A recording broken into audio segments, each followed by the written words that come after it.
When war was declared, messengers were dispatched in various directions to summon allies, who were requested to assemble at a given rallying point on a certain day.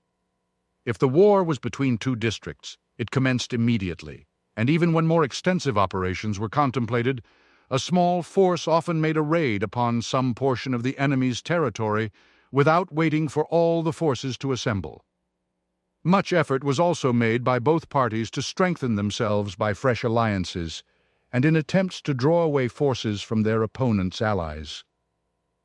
The assembled warriors were accustomed to hold a review and sham fight, at which time the various chiefs assembled to divide the battle.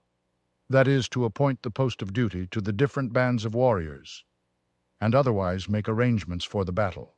Both sea and land forces were employed in combat, either separately or in combination. At times a division of a fleet of canoes was employed to make a sudden descent upon some portion of the enemy's territory, and having ravaged it, speedily to decamp, such attacks being usually made about daybreak. Sea fights were often bloody and destructive encounters. At such times a picked warrior stood upon the tow, or front part of the canoe, whose place was quickly supplied by another if he fell.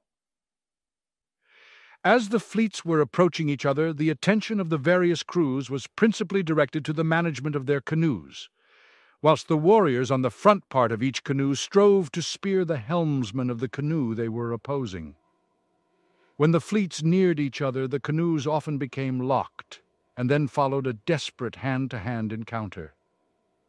If the canoes were not entangled, most of the crews were at times more or less able to engage in the combat, leaving some of their number free to take charge of the canoes and fill up the place of the helmsman in case he fell. But it was most important that the whole crew should not neglect the canoe, as if upset but few, if any, could be saved.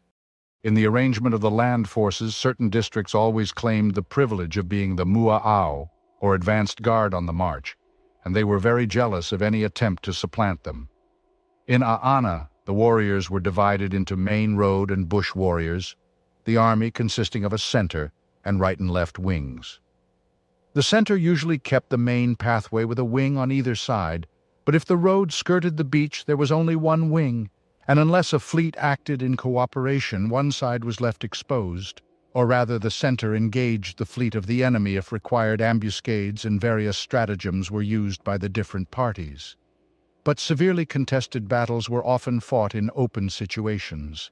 Before a regular attack commenced, a parley took place between the hostile parties, when formal speeches were delivered on either side, at the close of which one of the speakers proposed that they should trample the greensward, after which a spear was thrown as a signal for a general onslaught. One portion of trampling the sward consisted of single combats between chosen champions selected from either side,